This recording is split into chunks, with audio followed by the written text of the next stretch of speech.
Shalom, my brothers and sisters. This is Peter Michael Martinez. I want to thank you for joining us here at Remnant House, the home of the strong and the very courageous. And tonight we're going to be talking about the Antichrist, the high priest, the calendar, and the holy oil. And my beloved brothers and sisters, I'm coming to you on the 12th day of the first month in accordance with the holy Zadok calendar of the holy priests of Israel. Before the desecration, of course, of our beloved Jerusalem. And today I'm going to be taking the time to answer some questions that some of you have had, and especially concerning the holy calendar of the kingdom of YAHUAH and the impostors, if you will. And in order to help you understand the gravity of this matter, we have to travel a bit in time to the history of the people of Israel that parallels the time we're in today. And we're wise to look at the prophecies of Daniel as he prophesied things that pertain to the Antichrist. Amen. And I know many people are paying much closer attention nowadays to the subject of the mark of the beast and the Antichrist. This has now become a hot topic, and I pray this broadcast helps you in your pursuit, in your study of the Holy Scriptures as you follow Messiah in these perilous days. Amen. And so we pick up Israel's history at the time of about 175 BCE, and it is a time of great prophetic importance for those living at that time and for us today as well. Antiochus Epiphanes is important in the world history, especially concerning Israel and the Bible, because he is a picture of one coming to the nation of Israel, a prototype of the Antichrist. Now, this is really not disputed even among Jewish scholars that this man was called the wicked. So it is universally accepted that he literally represents the Antichrist. Antiochus Epiphanes came to the scene as a man of peace, actually. About 175 BC, he was recorded as being a phenomenal orator and a tremendous person of peace, and he had a lot of very flattering and very silver-tongued. He was a great public orator with great flatteries and made people acknowledge that he was their right king, not only in Syria, but also in Israel. So Syria, of course, was where he was ruling from, and of course then he also took he was taking Israel as well. And again, this was the Greek dynasty that under Alexander the Great, as prophesied also by Daniel, would be broken up. And so this was one of the pieces that was broken up. And he was a great leader, okay? And in his estate, it says in the book of Daniel, "And in his estate shall stand up a vile person, to whom they shall not give the honor of the kingdom, but he shall come in peaceably, and obtain the kingdom by flatteries. And with the arms of a flood shall they be overflown from before him, and shall be broken, yea, also the prince of the covenant." That in his estate shall sign up a vile person. And in the Old Testament, the prince of the covenant, right, refers to the high priest in Jerusalem, while in the New Testament, the prince of the covenant is YAHUSHA. Onias was the legitimate high priest, a Jewish high priest at this time, and Antiochus Epiphanes brutally threw him out and exalted an apostate. So he replaced the right priest with a false priest, a man named Menelaus. The Jews started, of course, becoming quite suspicious at that point that this guy wasn't quite who they thought he was. He took over the fat lands of Israel, Edom, Moab, all Palestine, up to Syria, as prophesied. "He shall enter peaceably, even upon the fattest places of the province, and he shall do that which his fathers have not done, nor his fathers' fathers. He shall scatter among them the prey, and spoil, and riches, yea, and he shall forecast his devices against the strongholds, even for a time." And then he came down to invade Egypt, and with a great army, and the old rivalry between Egypt and Syria was renewed, as was said, "And he shall stir up his power and his courage against the king of the south with a great army, And the king of the south shall be stirred up to battle with a very great and mighty army. But he shall not stand, for they shall forecast devices against him. And so Antiochus Epiphanes tricked some leaders of the south to turn against their king, and Ptolemy was betrayed as prophesied. Yea, they that feed of the portion of his meat shall destroy him, and his army shall overflow, and many shall fall down slain. And then Antiochus then came down to Egypt to sign a peace treaty. The two leaders, Antiochus and Ptolemy, lied in signing the treaty as prophesied. So this, of course, is all recorded history. And both these kings' hearts shall be to do mischief, and they shall speak lies at one table, but it shall not prosper, for yet the end shall be at the appointed time. And then Antiochus secretly devised the destruction of the Old Covenant, intending to replace the Old Covenant, or so replacing the ways that up to this point, remember this is BC, this is 175 BC, okay? So intended to replace the pagan, Hellenistic, hedonistic culture and religion as prophesied in the book of Daniel. So these are all prophecies that Daniel made. His heart shall be against the covenant. Incredibly powerful and accurate. And remember, this is a foreshadow. This is a type and shadow of the Antichrist. So some believe that this already fulfilled Daniel, but I believe that this was a type and shadow because, again, we see Mashiach refer to the abomination of desolation, which some believe was fulfilled here in this time. But of course, Mashiach revives that. So that tells you that some things do repeat more than once.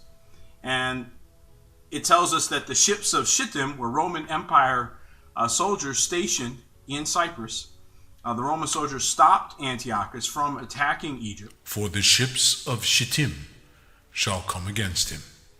And in his anger and frustration, he turned back to Jerusalem, which, according to some reports, some historical accounts, he had heard that they believed that he had died. And so he returned with great anger. Therefore he shall be grieved and return, and have indignation against the holy covenant. So shall he do.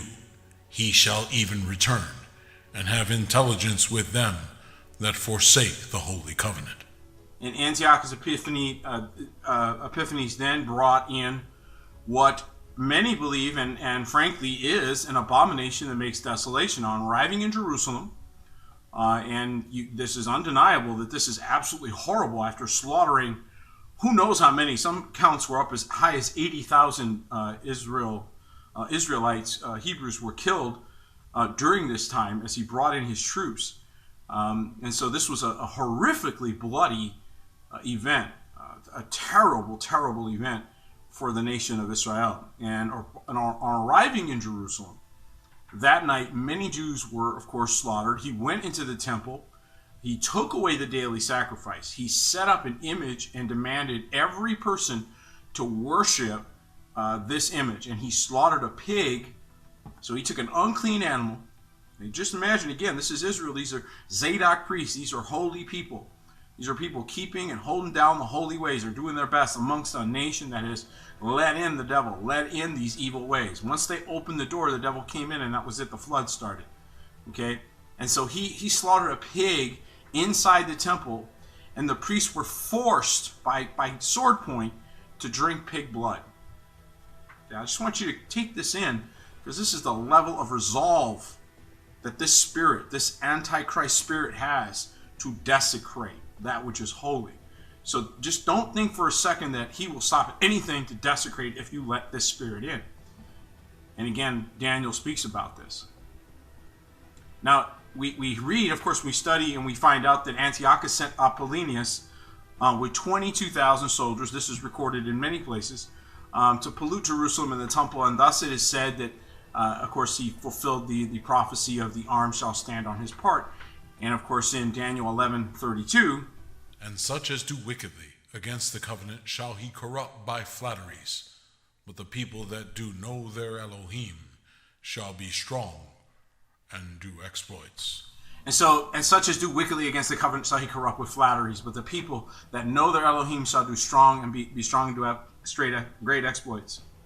Now the Jews became devastated, as you can imagine, by this massacre and abomination. So you can imagine Israel, all of Israel was just like, what happened? One holy priest, Maccabean, so that was his name, and he refused to blaspheme YAHUAH ELOHIYM, and Antiochus Epiphanes killed him. Straight up. He refused to bow. He refused to capitulate. He refused to allow the Hellenization, the corruption of the holy worship, and that included many things, but not the least of which were appointed times. These were all things at odds with the then modern world. The then modern world was operating a little differently. The 5 sons of the Maccabean, led by Judas Maccabee, began to merge a guerrilla war, as many of you are familiar with, and on Antiochus, of course, and his armies, and of course, they were helped by supernaturally, miraculously. Other Jews started joining the Maccabean revolt, okay, the Maccabean family, and the revolt took place, and Antiochus Epiphanes and his armies were drawn out of Jerusalem. And when Judas Maccabean and his brothers came into the temple, they found oil, and they wanted to light, of course, the candles, and they lit it for one day, but it takes 8 days, of course, to make the holy oil, to have that oil, consecrated oil, to sanctify the oil. And so they prayed, and of course, you know the story of Hanukkah, the miraculous oil that lasted 8 days. And the reason why the Jews celebrate Hanukkah every year, of course, for 8 days. They don't celebrate any of the pagan holidays. They do celebrate Hanukkah, but what I would suggest to you is it's an incomplete story, because if all you ever heard about was the oil, if all you ever knew was the issue here was the oil, then, you know, if that's the only part of that story you ever hear about, then you're missing the most, probably, if not the most significant part of this. Now, here's some things we should, that everybody should know as we kind of continue this conversation. The new moon calendar, and here's the crux of the matter and why I'm bringing this to you. The new moon calendar was the official calendar of the Greeks. And when Alexander the Great conquered the Middle East in the 4th century BCE, the lunar calendar was introduced and gradually accepted by most of the people, by conquest, except for the Hebrew people. In 172 BCE, King Antiochus, so again, just this time period when he's ruling Jerusalem, he appoints Menelaus as Jerusalem's high priest. So he appoints somebody that is not supposed to be the high priest to introduce the Greek way of educating the young people and completely Hellenizing the Hebrew people. So that was his intention. He sent a senator from Athens to give the Hebrew people an ultimatum: to forsake the laws of YAHUAH ELOHIYM and follow the king and his orders, or be put to death. So that was their choice. All right. And so most of the Hebrew people, of course, what did they do?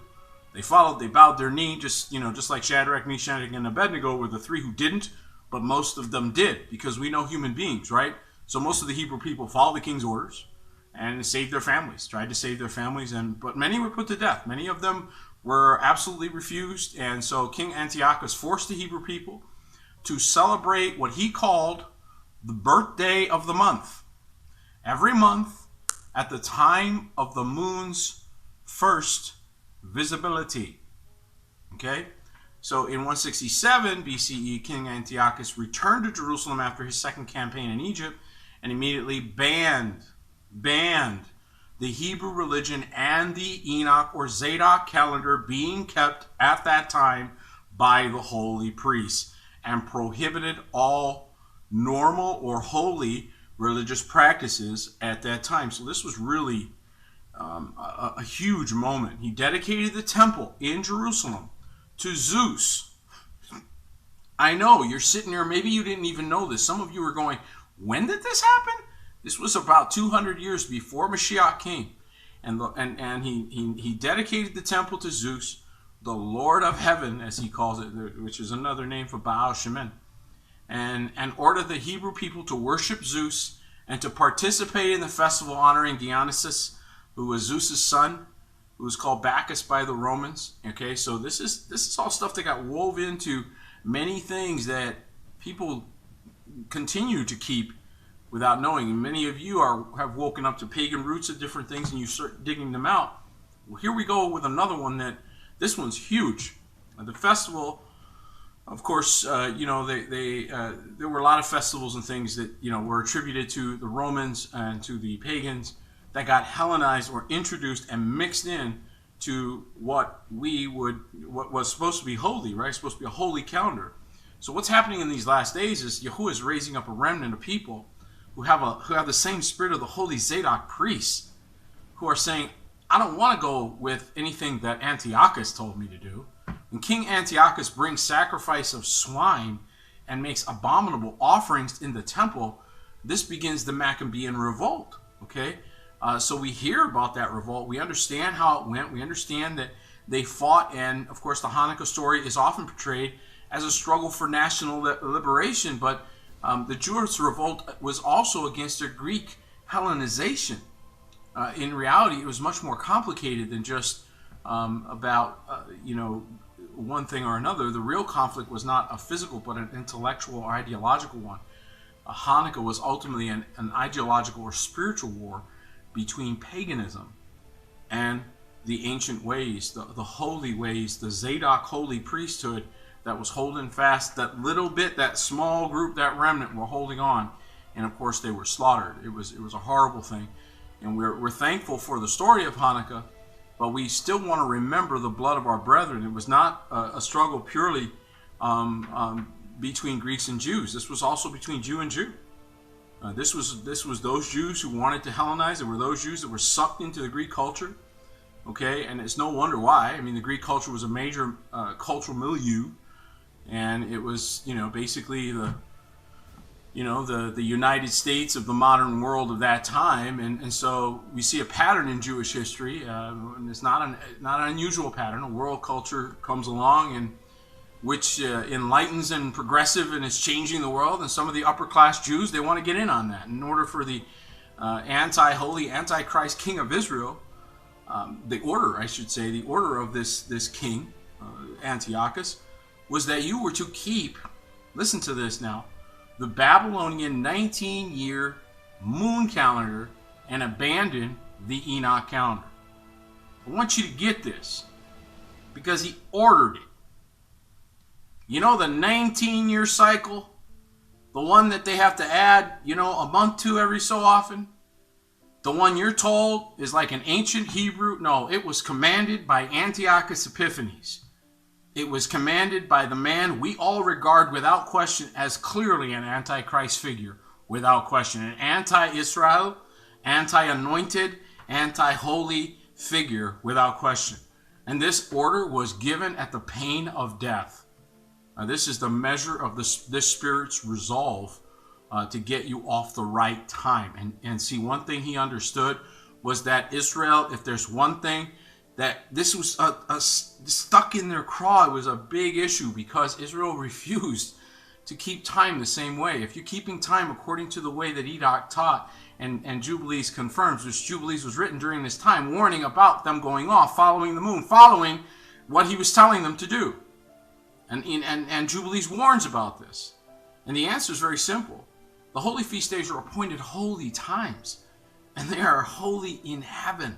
And when you keep the wrong day and desecrate the holy day, you fulfill the ancient prophecy, and the work of the Antichrist is complete. Now the people of the covenant will not know the right days to hallow, and because they're marked with the edict of the Antiochus, so obeying Antiochus by let me conjunction or let me lunar or let me follow that method, right? They will hallow the wrong day.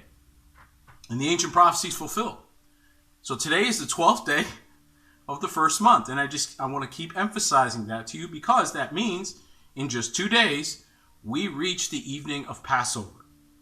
And when we do, the next day is a holy Sabbath day. Okay? So I want to bring this to your knowledge, because I want you to understand this, okay? I share this with you in love, that you may consider well what you're going to do. Now, many will not hallow the holy day and will desecrate it with unclean things, with commerce, and desecrate it as a day of testimony. A remnant who keep the ancient ways have heard the voice of the priest after the order of Melchizedek. But the people that do know their Elohim shall be strong. Okay, calling us to remember the reason for the war, the reason why our brethren died, the reason why they had to pray for oil, and miraculously it lasted 8 days. He's not just restoring the oil in this hour, which is a big thing that is being restored at this moment. It is his shemen, and he is restoring his shemen, his oil, to be restored to his remnant in this hour. But it is not just the oil that this represents, but also the proper keeping of time. And this is what the enemy came to do, to interrupt times and seasons. And so we remember why so many of our brethren died. And the calendar that was forsaken is remembered again in this time. And once again, a chosen generation, a royal priesthood, a holy nation, a peculiar people, are holding fast to the holy things, even at pain of death, even if they hate us for it. For we serve the everlasting one. We serve the one who is after the order of Melchizedek, who abideth ever to make intercession for us. And so it is that we seek first his kingdom and the right way to go about the year, so that we do not hallow the wrong day, and that we sanctify the right day. Now, to listen to them, you would skip right past this week and be looking at another. What a terrible tragedy it would be if you missed the holy day. For there will be those who will assuredly make observations of the moon, how it disturbs the seasons, and comes in from year to year, 10 days too soon. For this reason the years will come upon them, when they will disturb the order, and make an abominable day, the day of testimony, and an unclean day, a feast day. And they will confound all the days, the kadosh with the unclean, and the unclean day with the kadosh. For they will go wrong as to the months, and Sabbaths, and feasts, and jubilees. For this reason I command and testify to you, that you may testify to them. For after your death your children will disturb them, so that they will not make the year 364 days only. And for this reason they will go wrong as to the new months, and seasons, and Sabbaths, and feasts, and they will eat all kinds of blood with all kinds of flesh. Okay. Let me encourage you to review what I've shared with you, to do your own study, to check for yourself, to see if what I've told you is true. And if after you come back from your review of history, you realize that in fact an attack was made to get you away from the right rendering of time, won't you want to know what it was they were so afraid of?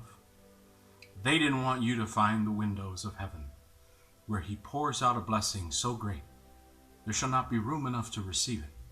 Remember that these days that are coming up are appointed times. They are not the days of the Jews. They are not feasts of the Jewish people. They are the feasts of YAHUAH ELOHIYM. They are established in heaven, and we call them to earth. As it is in heaven, so shall it be in earth. Amen.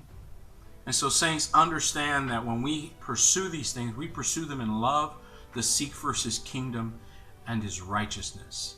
As for me and my house, we stand with the Maccabees. We stand with those who would not yield, who refuse to capitulate and allow the introduction of heathen ways. Instead, let us hold fast to that which was passed down, the ancient pathway given to us and confirmed in his word. Let us return to it, that we may hallow the right day and not desecrate it, that we may remember our King and his kingdom. May Yahuwah bless each and every one of you, and remember, Yahushua HaMashiach, he alone is King of Kings.